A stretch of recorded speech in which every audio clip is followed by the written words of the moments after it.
नमस्ते टॉपर्स, कैसे हैं सब।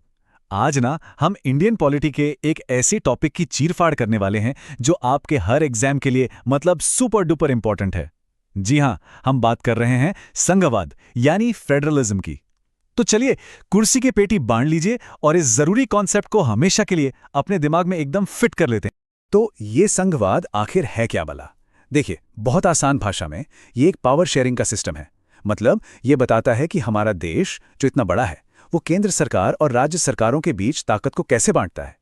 इसे आप एक क्रिकेट टीम की तरह सोचिए, जहां कप्तान यानी हमारी सेंट्रल गवर्नमेंट और बाकी खिलाड़ी यानी सारी स्टेट गवर्नमेंट्स सब मिलकर देश के लिए मैच जिताते हैं। तो चलिए इस टीम के रूल्स को जरा और अच्छे से समझते हैं। ठीक है, तो इस गेम के रूल्स को समझने के लिए सबसे पहले ये जानना होगा कि दुनिया में सरकारें कितने टाइप की होती हैं। तभी तो हम समझ पाएंगे कि भारत का सिस्टम इतना खास, इतना यूनिक क्यों है। देखिए, दुनिया में सरकार चलाने के ना दो मेन मॉडल होते हैं। पहला है संघीय सरकार या फेडरल गवर्नमेंट, जैसा कि आप अमेरिका में देखते हैं। यहां पावर यानी शक्ति सेंटर और स्टेट्स के बीच बटी होती है। और दूसरा मॉडल है एकात्मक सरकार या यूनिटरी गवर्नमेंट, जैसा कि ब्रिटेन में है। यहां सारी की सारी पावर सिर्फ और सिर्फ सेंटर के पास होती है और राज्य बस उसके अंडर काम करते हैं। चलिए अब इन दोनों सिस्टम्स का एक जबरदस्त फेस ऑफ करवाते हैं। फेडरल सिस्टम में होती है डुअल गवर्नमेंट, मतलब केंद्र की अलग, राज्य की अलग, जबकि यूनिटरी में होती है सिंगल गवर्नमेंट। फेडरल में शक्तियों का एकदम साफ साफ बंटवारा होता है, पर यूनिटरी में ऐसा कुछ नहीं होता। सारी पावर एक ही जगह होती है। तो क्या लगता है भारत किस टीम में है? सोचिए सोचिए। तो फिर असली सवाल यह है, भारत आखिर है क्या, फेडरल या यूनिटरी? यही तो असली मजा है, क्योंकि ये एक बहुत ट्रिकी सवाल है। पता है क्यों? क्योंकि हमारे संविधान में फेडरेशन शब्द का इस्तेमाल कहीं हुआ ही नहीं है। जी हाँ, संविधान का आर्टिकल 1 भारत को राज्यों का संघ यानी यूनियन ऑफ स्टेट्स कहता है, संघीय राज्य यानी फेडरेशन ऑफ स्टेट्स नहीं। तो इस पहेली का क्या मतलब है? चलिए जासूस बनकर सुराग ढूंढते हैं। ओके, तो इन्वेस्टिगेशन शुरू करते हैं और सबसे पहले हम टीम फेडरल के फेवर में सबूत इकट्ठा करेंगे। देखते हैं वो कौन कौन से फीचर्स हैं जो भारत को एक पक्का फेडरल देश बनाते हैं। तैयार हैं? ये रहे सबूत नंबर 1 और 2। पहला है द्वैध राज पद्धति यानी डुअल पॉलिटी। मतलब हमारे यहाँ केंद्र और राज्य दोनों लेवल पर सरकारें हैं जो अपने अपने दायरे में काम करती हैं। और दूसरा हमारा लिखा हुआ संविधान, जो भाई दुनिया का सबसे लंबा लिखित संविधान है। सब कुछ क्रिस्टल क्लियर लिखा है ताकि कोई कंफ्यूजन ही ना रहे। ये दोनों तो क्लासिक फेडरल फीचर्स हैं। और अब आता है सबूत नंबर 3, जो कि संघवाद की रीढ़ की हड्डी है, शक्तियों का विभाजन। संविधान की 7वीं अनुसूची, इसे तो रट लीजिए, ये केंद्र और राज्य के बीच शक्तियों को 3 लिस्ट में बांटती है: संघ सूची, राज्य सूची और संवर्ती सूची। अब जरा इन नंबर्स पर गौर कीजिए। जैसा आप इस चार्ट में देख सकते हैं, संघ सूची में 100 विषय हैं जिन पर सिर्फ केंद्र कानून बना सकता है। राज्य सूची में 61 विषय हैं और संवर्ती सूची में 52। ध्यान से देखिए, सबसे ज्यादा और सबसे जरूरी विषय किसके पास हैं? केंद्र के पास। ये एक छोटा सा सुराग है, इसे याद रखिएगा, आगे काम आए। अरे सबूत अभी खत्म नहीं हुए। हमारे देश में संविधान ही सबसे ऊपर है, मतलब सुप्रीम है, उससे ऊपर कोई नहीं। एक आजाद न्यायपालिका है यानी सुप्रीम कोर्ट, जो केंद्र और राज्यों के बीच रेफरी का काम करती है। और है द्विसदनीयता यानी बाइकैमरलिज्म, मतलब संसद में 2 हाउस हैं, लोकसभा और राज्यसभा। और राज्यसभा में राज्यों के प्रतिनिधि बैठते हैं ताकि राज्यों की आवाज भी सुनी जाए। भाई केस तो एकदम पक्का लग रहा है। तो इतने सारे सबूतों के बाद तो यही लगता है कि केस क्लोज्ड। भारत एक फेडरल देश है। लेकिन रुकिए, क्या कहानी में कोई ट्विस्ट है? क्या केस सच में बंद हो गया है या पिक्चर अभी बाकी है? तो सबूत तो एकदम साफ है, भारत एक संघीय राष्ट्र है ना? क्या लगता है? और ये रहा कहानी का असली ट्विस्ट। हमारे संविधान में कुछ इतने मजबूत एकात्मक फीचर्स भी हैं जो तराजू को यूनिटरी सिस्टम की तरफ झुका देते हैं।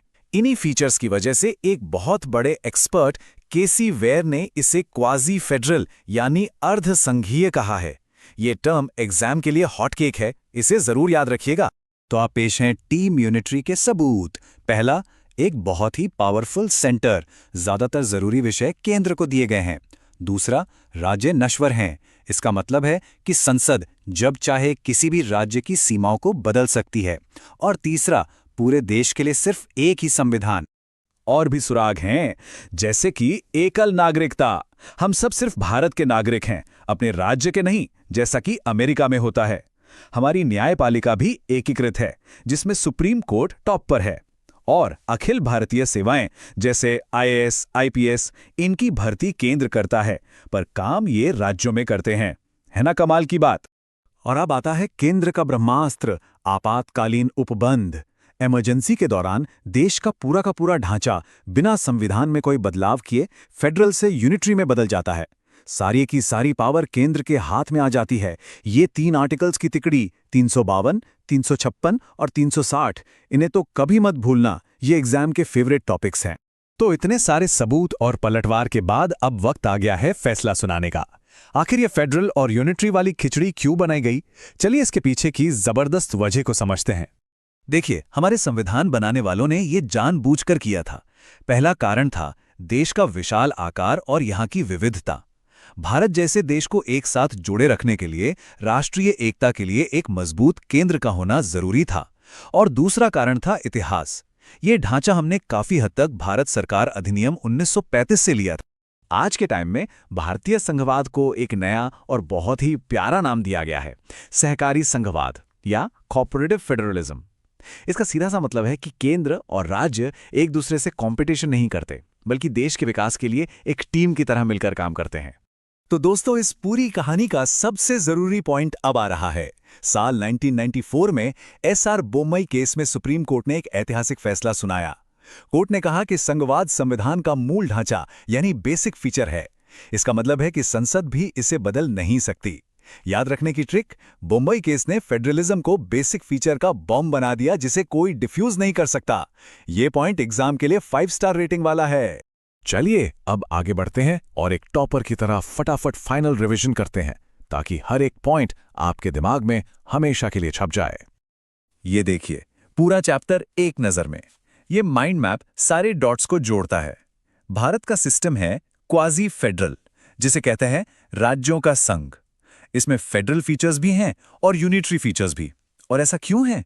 देश की एकता और विविधता के लिए। और आज का मॉडर्न व्यू क्या है? Cooperative federalism. है ना आसान? हो गया सब कुछ रिवाइज। और ये हैं आपके टॉपर्स नोट्स। चाहे तो इसका स्क्रीनशॉट ले लीजिए या अपनी कॉपी में फटाफट लिख लीजिए। ये वो गोल्डन पॉइंट्स हैं जो यूपी कांस्टेबल, एसएससी, रेलवे, लेखपाल जैसे एग्जाम्स में बार बार पूछे जाते हैं। ये आपके गारंटीड मार्क्स हैं, लिख के ले लीजिए। तो ये थी संघवाद की पूरी कहानी, बिल्कुल जीरो से हीरो तक। उम्मीद है इस मजेदार तरीके से आपको सब कुछ समझ आ गया होगा। अगर हाँ, तो ऐसे ही और जबरदस्त एक्सप्लेनर्स के लिए चैनल को सब्सक्राइब जरूर करें, इस वीडियो को लाइक करें और अपने दोस्तों के साथ भी शेयर करें। याद रखिए, पढ़ने में